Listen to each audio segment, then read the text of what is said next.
సంజయ్ మహదేవయ్య దగ్గరికి వచ్చి "నువ్వొక సహాయం నాకు చెయ్యాలి నాన్న" అని చెప్పేసైతే అంటూ ఉంటాడు. ఆ మాటలు వినగానే అక్కడ ఉన్న మహదేవయ్య మాత్రం "ఏంటో చెప్పురా!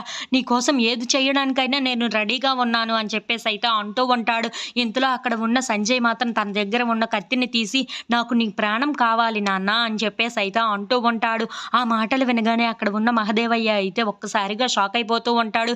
"ఏంటి సంజయ్ ఏం మాట్లాడుతున్నావు నువ్వు?" అని చెప్పేసైతే అడుగుతూ ఉంటాడు.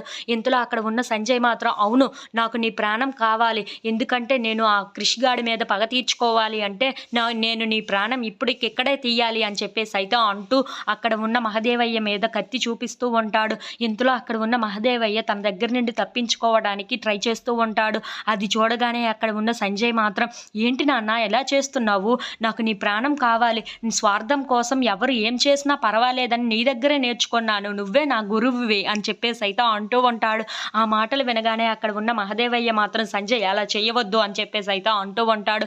ఇంతలో అక్కడ ఉన్న సంజయ్ మాత్రం "లేదు లేదు ఇప్పుడు నాకు నీ ప్రాణం కావాల్సిందే" అని చెప్పేసైతే తన కడుపులో పొడి చేస్తూ ఉంటాడు. అది చూడగానే ఇంట్లో ఉన్న వాళ్ళందరూ అయితే ఒక్కసారిగా షాక్ అయిపోతూ ఉంటారు. ఏంటి సంజయ్ ఇలా చేశాడు అని చెప్పేసైతే ఇంట్లో ఉన్న వాళ్ళందరూ అది చూసి ఒక్కసారిగా షాక్ అయిపోయి అక్కడ ఉన్న మహదేవయ్య దగ్గరకు పరిగెట్టుకుంటూ వెళ్తాడు. ఇంతలో అక్కడ ఉన్న సత్య అక్కడికి వచ్చి మహదేవయ్యను అలా చూసి ఒక్కసారిగా షాక్ అయిపోతూ ఉంటుంది. If you like this video please subscribe